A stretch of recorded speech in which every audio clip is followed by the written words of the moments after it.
당시 공산제, 고대 노예제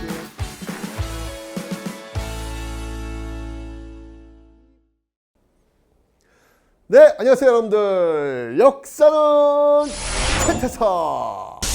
네, 여러분들 세상에서 제일 좋은 바람이 어떤 바람인지 아십니까? 신바람이랍니다. 예스! 신바람. 뭔가 이렇게 신나게 신바람. 그런데 그 신바람보다 더 좋은 바람이 있대요. 그 바람은 바로 산에서 내어주는 또는 들에서 내어주는 산들바람이라고 합니다. 그러고 보니까 산에 올라갔을 때 또 많은 길을 걸을 때 어느 그늘에 앉아가지고 그 산들바람을 만났을 때 갖는 그 시원함과 상쾌함, 그때 진짜 많이 행복한 기분을 갖게 되는 것 같아요. 그렇구나. 이 신바람도 좋지만 신바람보다 더 좋은 바람은 서로가 서로에게 자신의 것을 내어주는, 산이 내어주는 산바람, 들이 내어주는 들바람, 이런 어떤 산들바람처럼 서로가 내어주는 그 바람이 우리가 더 좋아하는 바람이었으면 좋겠다. 진짜 바람이네요. 자, 오늘 이렇게 우리 역사 속에서 산들바람과 같은 분들이 정말 많이 계셨습니다. 일제강점기 새별같이 빛났던 그 산들바람 같은 분들 지금부터 찾아갑니다.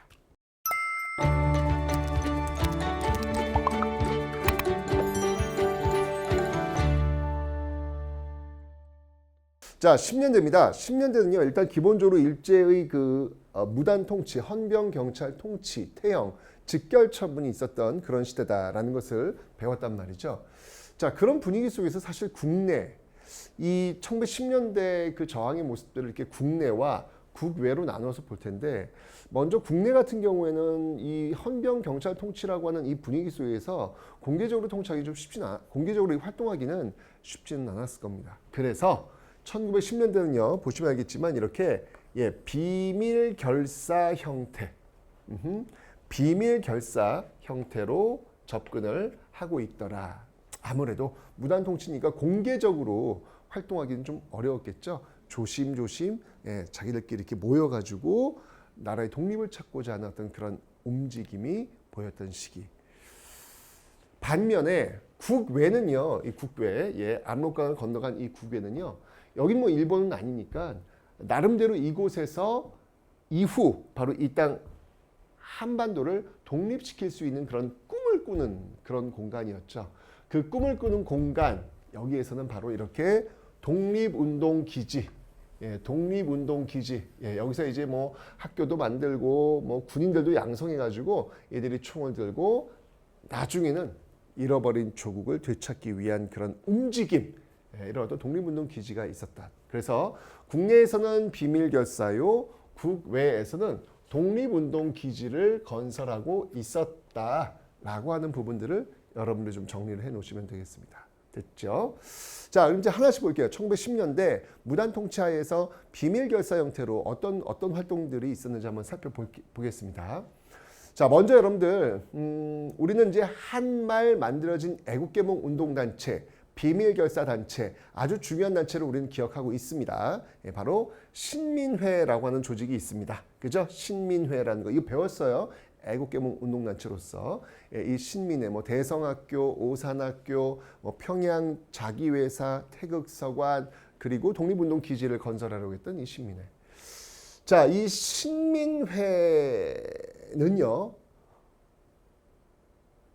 1910년대 일제강점기가 시작되자마자 백오인 사건이 터지면서 결국 해산당합니다. 백오인 사건이라고 하는 건 뭐냐면 당시 일제강점기 총독으로 부임했던 이 데라우치 암살 모의 사건, 여기에 이 신민회 회원들이 연루되었다라는 혐의를 씌워가지고 다 잡아들였던, 한 105명 정도를 잡아들였던 사건, 그 안에 신민회 회원들이 다수 있었죠. 이러면서 와해를 시켜버리는 모습들이 있더라. 결국 이제 이 신민회 회원들 중 일부는요, 바로 이 북쪽으로 넘어갑니다. 북쪽으로 넘어가서 바로 이 독립운동 기지를 세우려고 하는 모습들이 있더라라고 하는 건 제가 나중에 다시 한번 독립운동 기지를 설명드릴 거예요. 자, 이렇게 국내에서는 이렇게 백오인 사건으로 문을 닫았지만 신민회가 문을 닫았지만 그 이외에도 독립운동 기지 비밀결사 활동했던 단체들이 많이 있습니다. 자, 대표적인 단체를 볼게요. 먼저 전라도 지역에서 활동했던 단체입니다. 이 전라도 지역에서 어떤 단체가 있냐면 바로 독립의군부라고 있습니다. 독립의군부. 자, 이 독립의군부 여기서 여러분들 포인트가 뭐냐면 의자예요. 의자. 의자네 의. 요건 이제 마치 의병 할 때 그 병 의자입니다. 그러니까 여러분들 의병 활동을 했던 사람들이 누구라 그랬지? 그 뿌리, 그 연원을 들여다 보면 의병 활동을 했던 사람들은 일반적으로 위정척사파라고 제가 설명드렸잖아요. 위정척사파라고 하는 어떤 그런 계보에서 의병이 나왔는데 그 의자를 쓰고 있단 말이야. 그렇기 때문에 이것은 상당히 전통 질서를 지켜내려고 하는 그런 모습들이 강할 수밖에 없었겠다. 이런 생각이 들죠, 여러분들. 그래서 고종의 명을 받아서 임병찬 같은 인물이 활약을 합니다. 고종의 명을 받아서 임병찬 같은 활약. 임병찬도 이제 한말 이 당시에 의병 활동을 했던 그런 인물이기도 합니다. 자, 그러면서 이들은요 다시 나라를 되찾아야 되는데 그 나라를 되찾을 때 그 나라의 모습이 어떤 모습이어야 된다? 그건 바로 복벽주의여야 한다. 복벽주의여야 한다. 복벽이라고 하는 건 뭐냐면 이 복자가 회복할 복자예요. 벽이라고 하는 것은 왕정, 즉 고종이 왕으로 있었던 시스템. 대한제국이 그랬잖아요. 조선이 그렇잖아요. 그런 체제로 다시 돌아가야 된다라는 지향성을 갖고 있어요. 왕을 중심으로 해서 돌아갔던 옛 시스템. 이게 바로 독립의군부의 지향점이 되는 겁니다. 그래서 국권 반환 요구서 제출을 시도하는 모습들도 보이죠. 왜냐면 우리가 지금 국권을 뺏겼잖아. 그 국권을 다시 돌려달라라고 하는 이 국권 반환 요구서를 제출하는 그 시도도 있었다라고 하는 거. 자, 반면에 다른 비밀결사 조직이 있습니다. 이쪽은 이번엔 이제 대구 지역, 대구 쪽, 이 경북 쪽을 중심으로 해서 움직이고 있는 그런 조직인데요. 바로 대한광복회가 있겠습니다. 대한광복회. 자, 이 대한광복회를 이끌었던 인물은요, 누구냐면 바로 박상진이라고 하는 인물입니다. 일제강점기에 만들었던 그 조직이 바로 이 대한광복회다라는 겁니다. 대한광복회. 자, 이 대한광복회는요, 보시면 알겠지만 앞에 있었던 독립의군부와 같이 비밀결사 조직이에요. 하지만 독립의군부는 어떤 모습, 독립을 했을 때 어떤 모습을 지향한다 그랬죠? 의자가 있으니까 다시 옛 시스템으로 돌아가는 거야. 왕을 중심으로 한. 그러나 대한광복회는 그렇지 않아요. 대한광복회는 옛날로 돌아가는 걸 원치 않고요. 공화정을 지향합니다.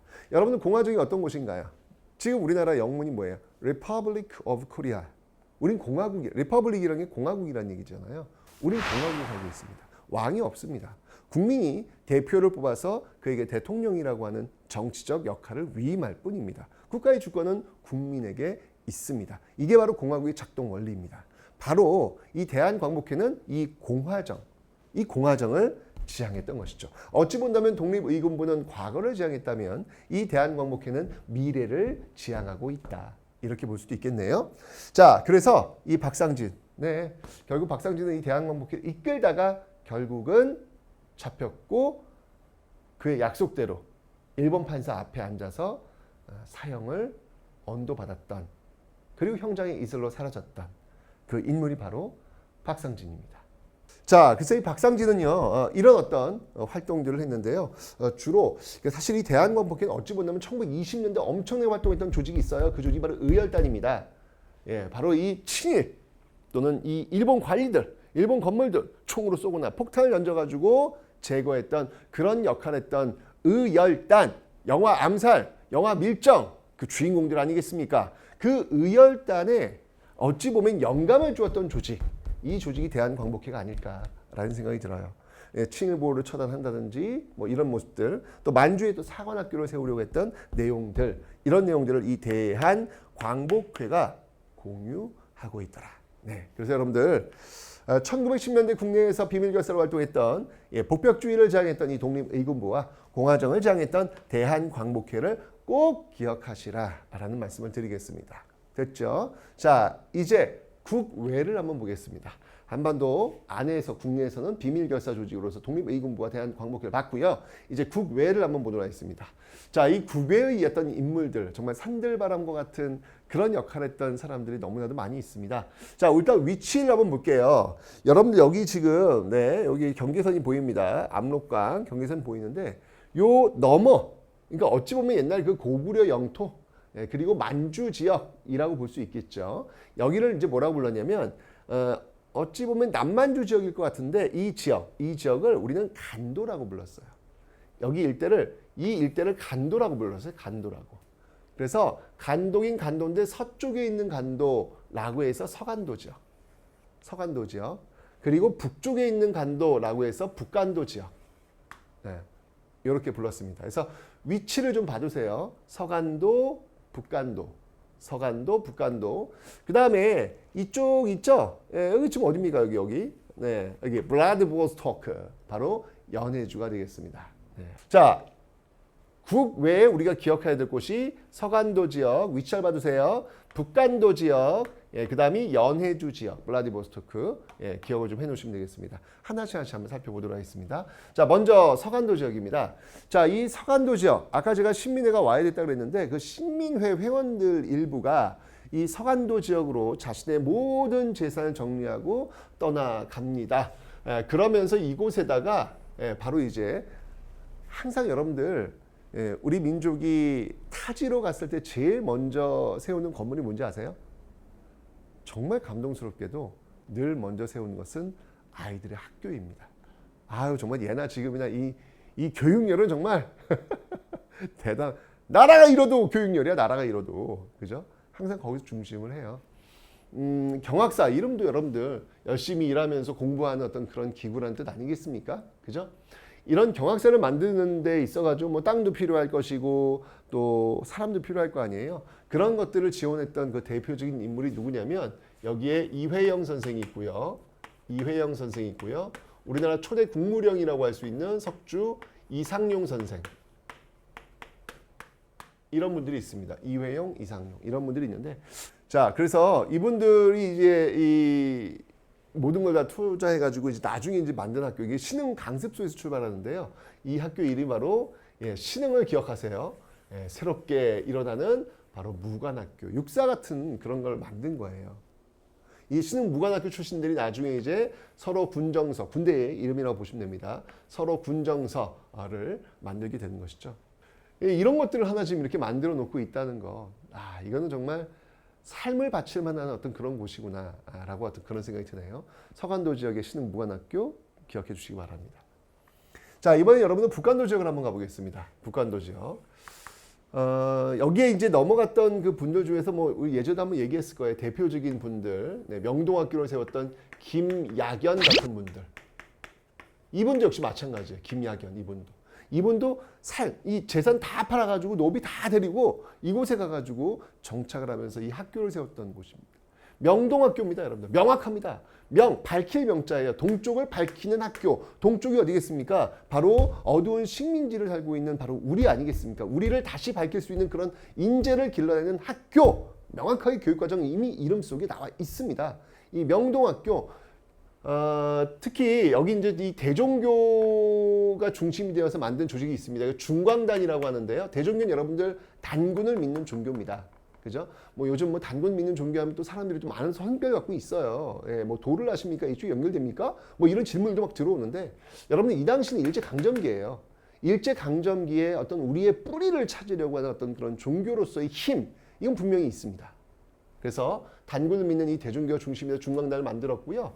이후에 이제 학교들이 있다면 뭐 서전서수, 이상설, 이준, 이상설, 이위종, 헤이그 특사 아시죠? 네, 이상설의 서전서수, 그다음에 명동학교 이런 학교들이 있었고요. 그다음에 이제 이 중광단에서 또 후원했던 그런 조직, 군대가 이제 바로 북로군정서입니다.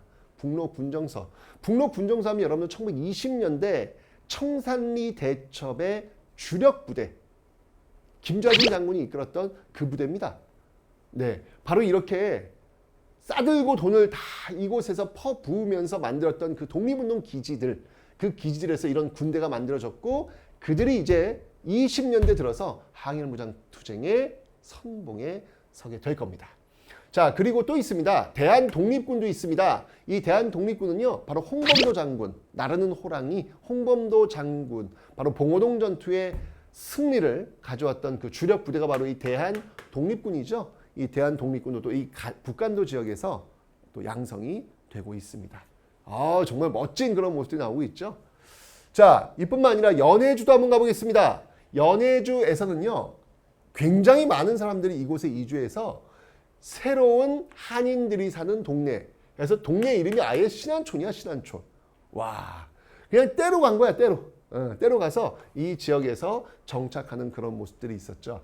이 지역에서 서간도에 이회영, 이상용, 북간도에 김야견이 있다면 연해주에서는 최재형을 빼놓을 수 없습니다.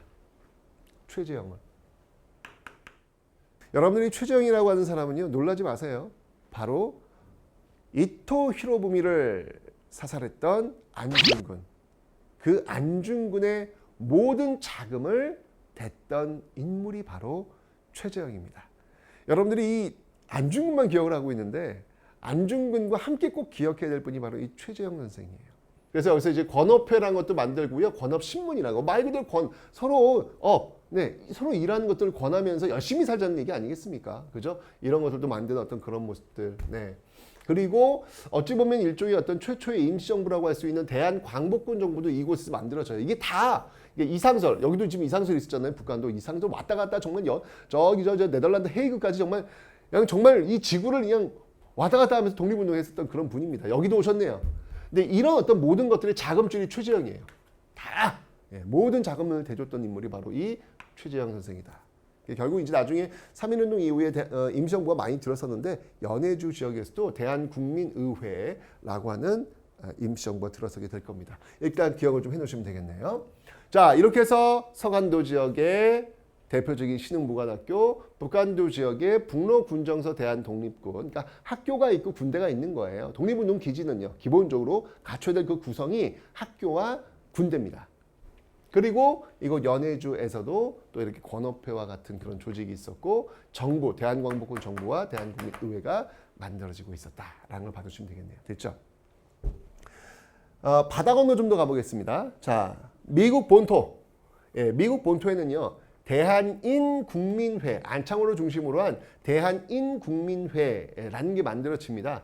이 대한인국민회가 만들어진 어떤 그 계기도 여러분 잘 알고 있겠지만 한말 바로 스티븐스, 외교 고문으로 파견됐던 이 스티븐스를 저격했던 장인환 전명운, 이 장인환 전명운을 구명하는 과정에서 한인들이 뭉치게 되면서 만든 조직이 바로 대한인 국민회라는 것이고, 또 하와이도 있어요, 여러분.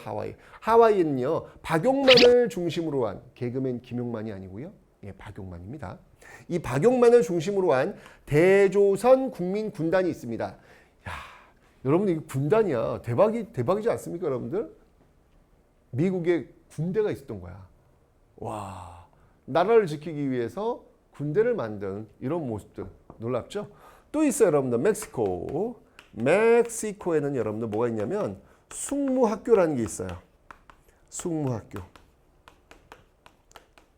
이제 여기는 이제 이근영 같은 그런 인물들이 중심이 되어가지고 만든 그 학교인데 말 그대로 숭배하는 거예요.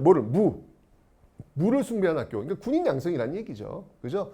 이런 것들을 만들어가지고 우리가 독립운동 기지 속에서 군인들을 양성해서 언젠가는 나라를 되찾겠다라는 어떤 그런 의지가 여기 하와이에 간 사람들 사탕수수 노동자들이고요. 이 멕시코에 간 사람들은 이 애니켄이라고도 하고 이 애니켄 노동자들이에요. 이 애니켄 그 가시가 얼마나 억센지 몰라요. 거기에 배워가면서 고통받으면서 고생하면서 그 받은 적은 임금, 그 임금 중에서 또 일부를 쪼개가지고 당시 우리나라 독립운동 자금에 보냈던 사람들이 바로 이분들입니다.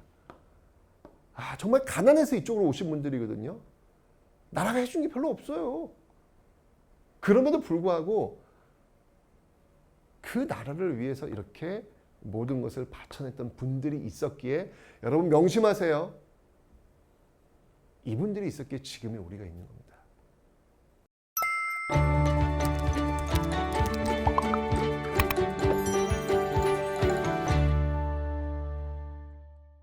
자, 이렇게 1910년대 국내에선 비밀결사, 국외에선 독립운동기지 정말 많은 활약이 있었기 때문에 이제 그 염원이 모입니다. 그 염원이 하나로 모이면서 그래, 독립해야 되는 거 아니냐?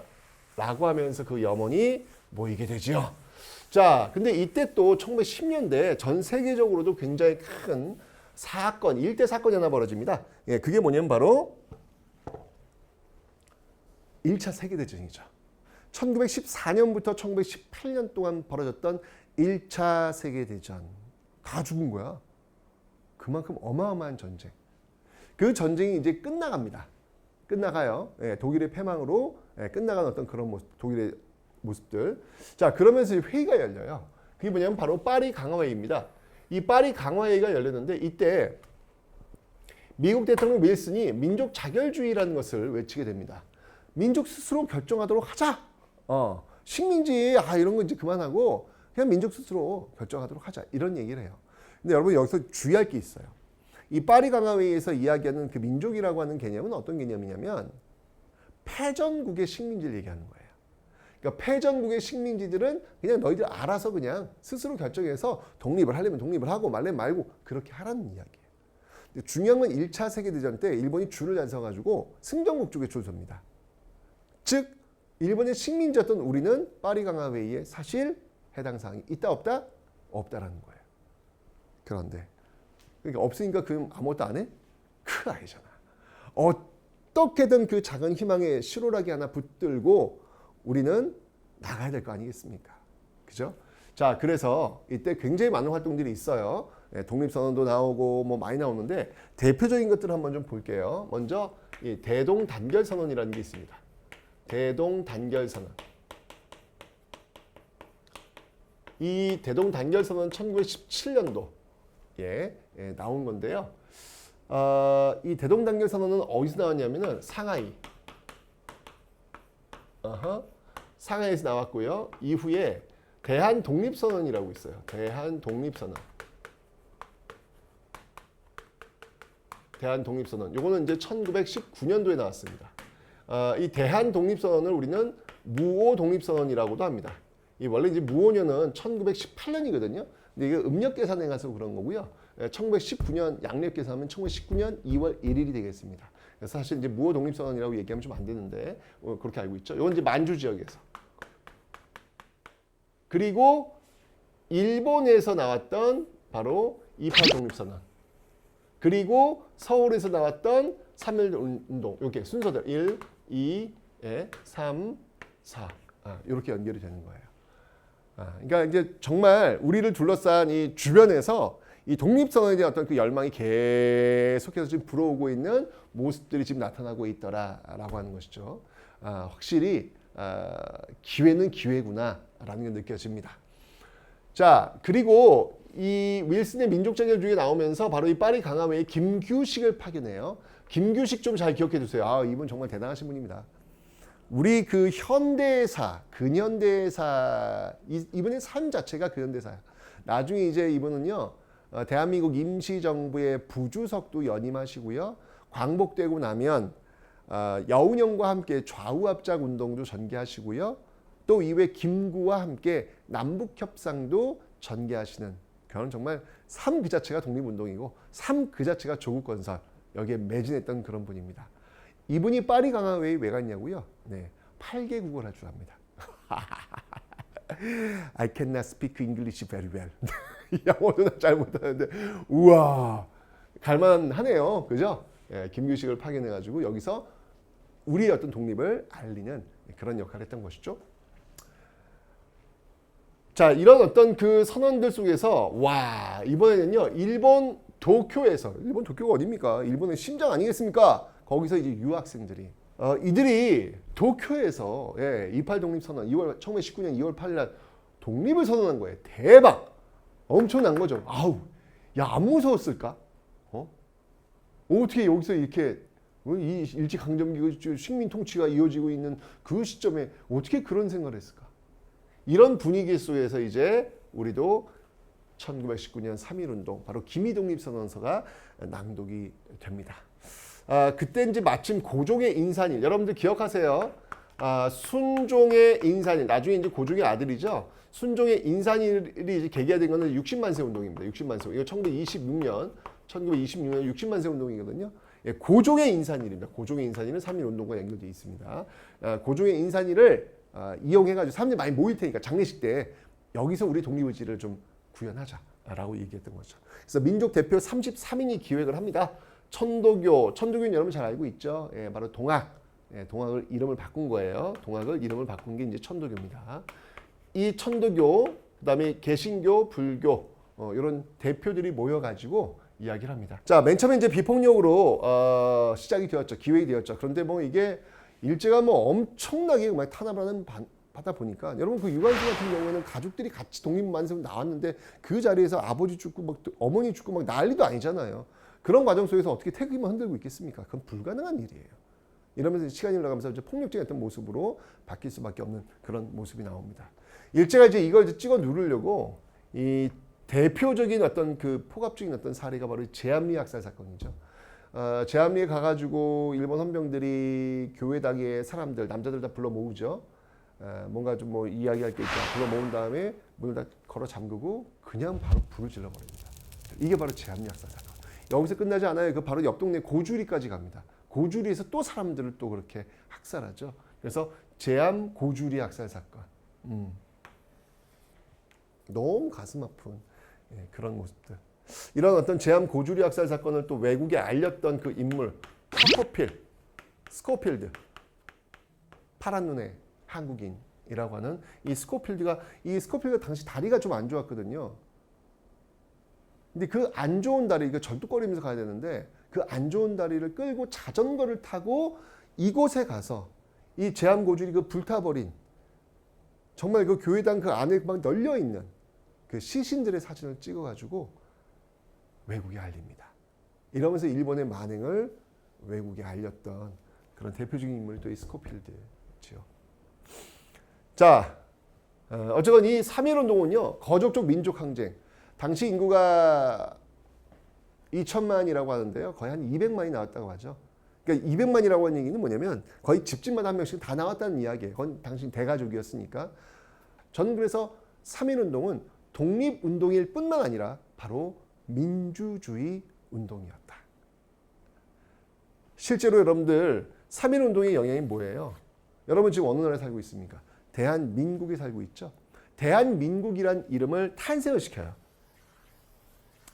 민국입니다, 여러분들. 그 이전까지 우리 반만년의 역사는요, 왕들의 나라였고요, 황제의 나라였습니다.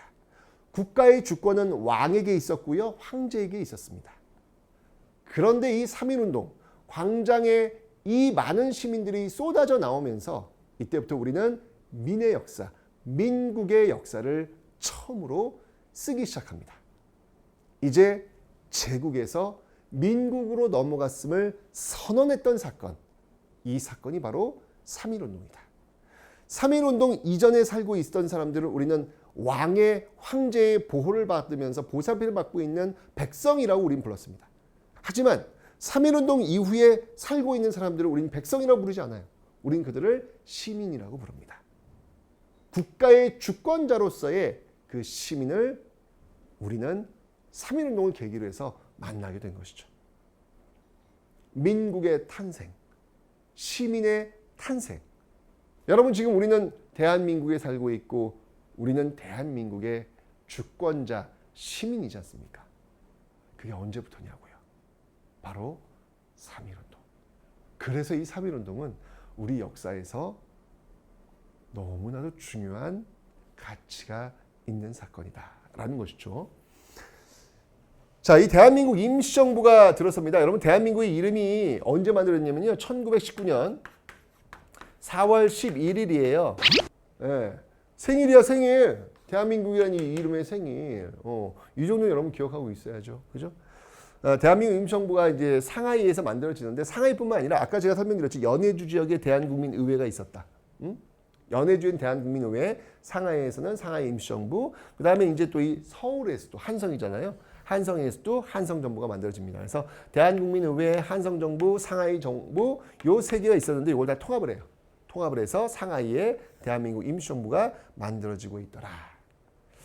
자, 3.1운동의 영향 가장 시험에 많이 나온 거 대한민국 임시정부가 수립되었다.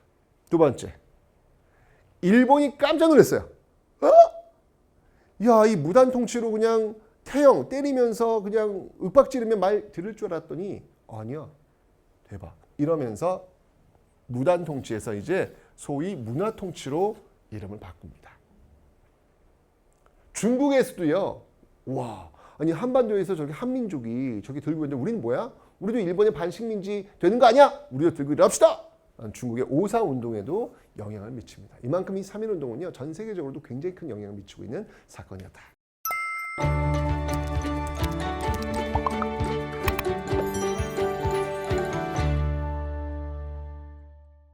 자, 이 3.1운동의 영향, 이 영향으로 이제 대한민국 임시정부 활동을 하는데요. 자, 어떤 단체들이 있는지 한번 보도록 하겠습니다. 어떤 내용들로 이 대한민국 임시정부가 운영되고 있는지 한번 보도록 하겠습니다.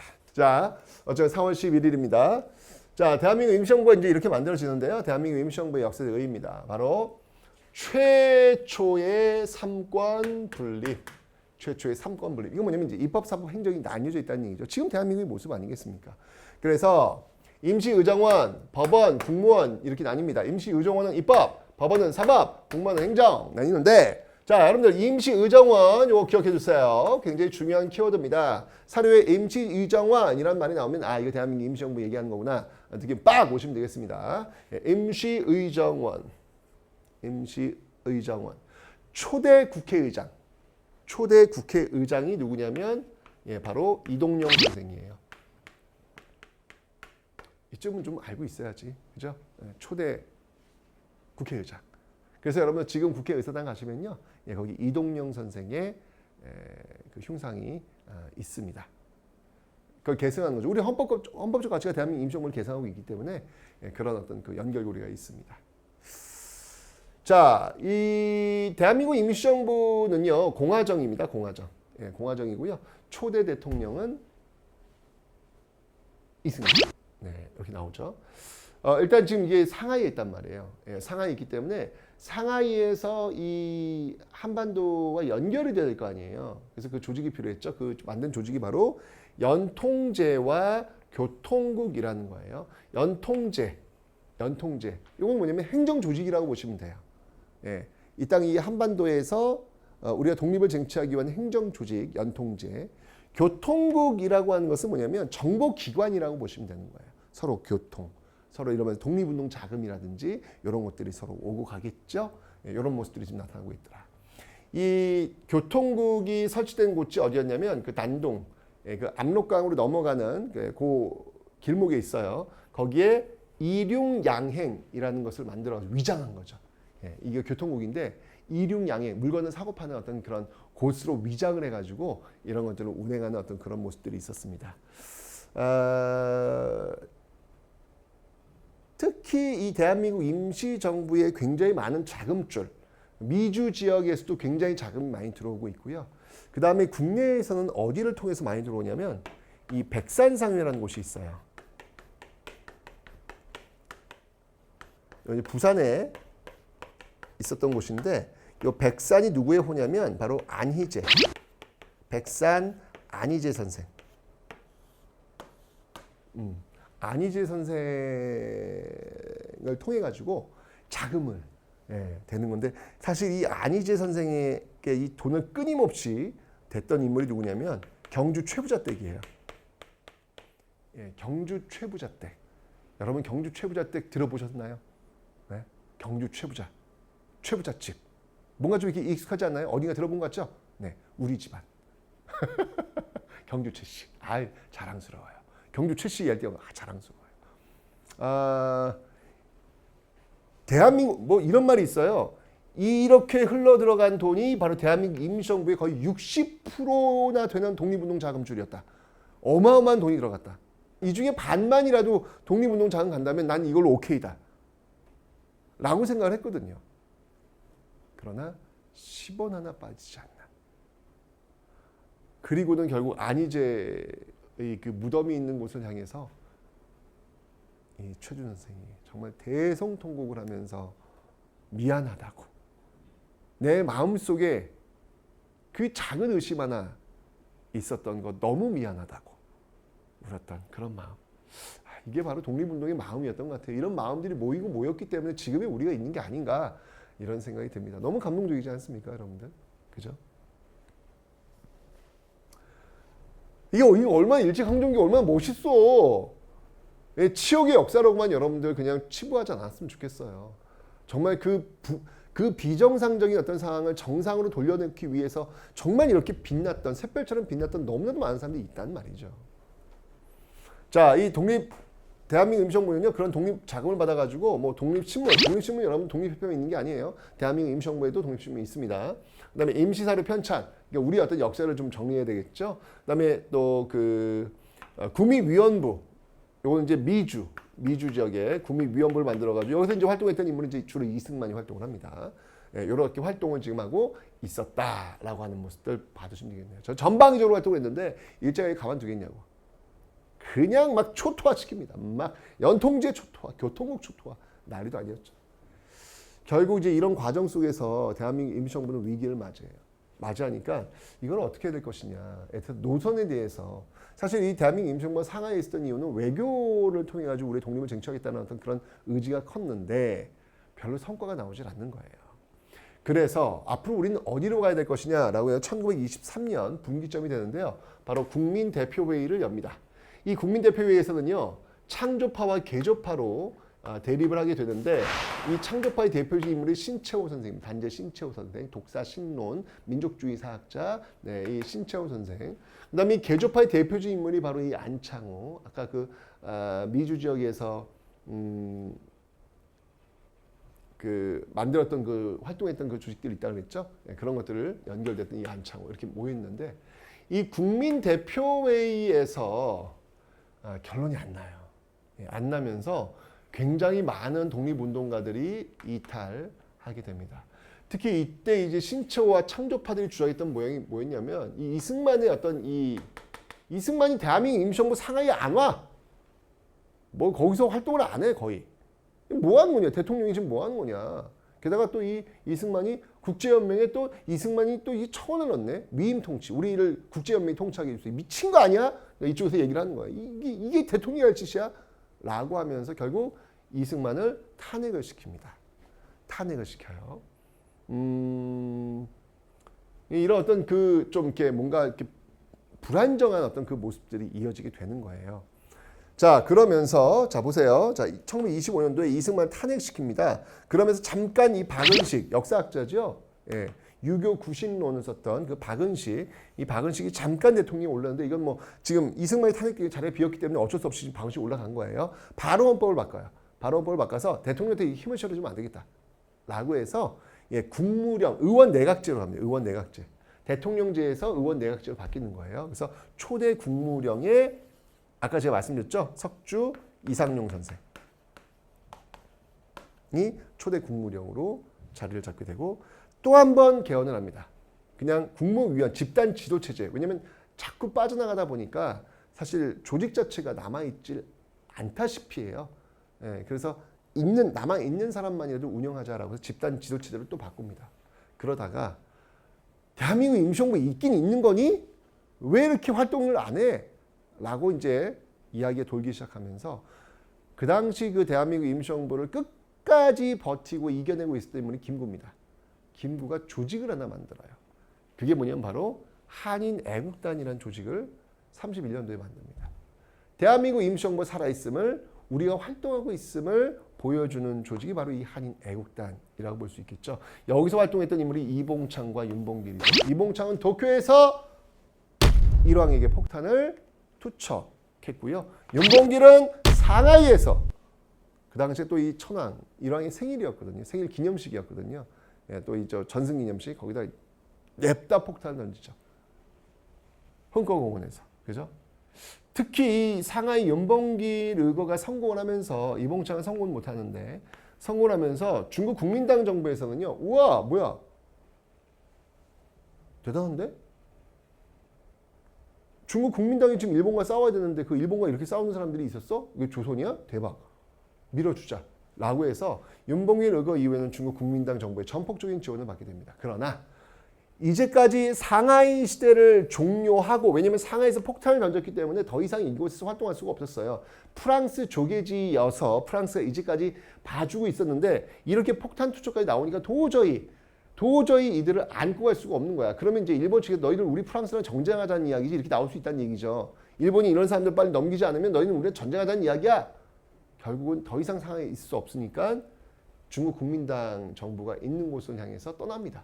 이때부터 대장정, 32년도 윤봉길 의거 이후부터 떠난 32년, 40년의 충칭에 정착해. 충칭. 드디어 40년도에 충칭에 정착을 합니다. 자, 그때 이 주석은요, 이 대한민국 임시정부를 끝까지 이끌었던 백범, 김구, 그리고 정부 여당도 만듭니다. 그 정부 여당이 바로 한국 독립당이 되겠습니다. 그리고 그 정부 산하 부대도 만듭니다. 그 산하 부대가 바로 한국 광복군이 되겠습니다. 한국 광복군을 이끌었던 인물은 바로 지청천입니다. 그래서 한국 독립당, 한국 광복군, 이게 다 충칭 시대에 만들어지고 있더라라고 하는 것을 봐주시면 되겠네요. 됐죠? 그리고 41년도에는요. 자, 이제 여러분 40년대가 되면서 일제는 이제 패망이 서서히 보이기 시작합니다. 자, 이러면서 새로운 나라를 세워야 되겠다라고 해서 건국 강령, 이제 새로운 나라를 세우면 어떻게 나라를 다스리겠다라고 하는 건국 강령, 이건 이제 삼균주의, 뭐 정치의 어떤 평등, 또는 뭐 교육의 평등, 또는 경제의 평등, 뭐 이런 것들을 만들어내겠다. 라고 한 삼균주의, 조소왕 선생이 작성했던 삼균주의 입각한 건국 강령도 반포하고요. 그 다음에 대일본 제국 선전포고도 하는 이런 모습들을 보이고 있죠. 그리고 42년도가 되면요, 김원봉, 이쪽은 어떻게 보면 사회주의 쪽, 그쪽 계열이라고 볼 수 있는데 그쪽 계열마저도 합류합니다. 바로 한국 광복군에, 이 조선 의용대가 한국 광복군에 합류하는 모습들이 보이고 있죠. 그리고 43년도가 되면요, 이제 2차 세계대전이 한창 일때잖아요. 영국의 요청에 의해서 인도 미얀마 전선에 투입이 됩니다. 여기서 이제 우리는 일본어를 잘하니까 잡혀온 일본인 포로들 신문도 하고 이제 그런 역할들을 했던 인도 미얀마 전선 투입. 그리고 44년도가 되면요, 개헌을 한 번 더 해요. 주석 김구 체제에서 부주석이 더 들어옵니다. 그래서 주석, 부주석, 김구, 김규식 이렇게 이어지는 모습. 그리고 45년도에는요, 미국 OSS 부대와 함께 이제 국내 진공작전마저 계획합니다. 이제 일본의 패망이 거의 눈앞에 다가온 거야. 여러분들 이 국내 진공작전과 서울 진공작전은 비교하셔야 돼요. 서울 진공작전은 정미의병입니다. 여러분들. 네, 오해하시면 안 됩니다. 반드시 분류하셔야 되겠습니다. 이 국내 진공작전에서 성공하면 정말 우리 힘으로 태극기를 꽂으면 이제 한반도의 운명은 우리가 틀어질 수 있는 그런 계기가 되겠죠. 거의 다 온 겁니다. 거의 다 온 겁니다. 그런데 갑자기 일본의 핵폭탄이 떨어지면서 우리가 미쳐 들어오기도 전에 일본이 항복선언을 해버립니다. 이렇게 되면서 이 땅 한반도는 미국과 소련이 점령군 형태로 들어와 버리게 되는 것이죠. 여기서 우리가 했어야 되는데 이걸 못한 거야. 이걸 준비하고 있었는데 못한 거야. 핵폭탄이 떨어지면서. 그러면서 이제 또 우리의 현대사가 또 꼬이게 되는 그런 모습들을 보이게 될 겁니다. 어떻습니까, 여러분들? 1910년대 제가 대한민국 임시정부 하면 사진을 봤고요. 10년대 비밀결사와 독립운동 기지 그리고 3.1운동을 살펴봤습니다. 멋있지 않습니까? 자랑스럽지 않습니까? 일제강점기가 단순히 두드려 맞았던 어떤 그런 치욕의 역사로만 기억하지 마시고요. 그 비정상의 모습을 정상으로 돌려냈던 수많은 빛나는 샛별 같은 분들을 여러분들이 꼭 기억하시기 바랍니다.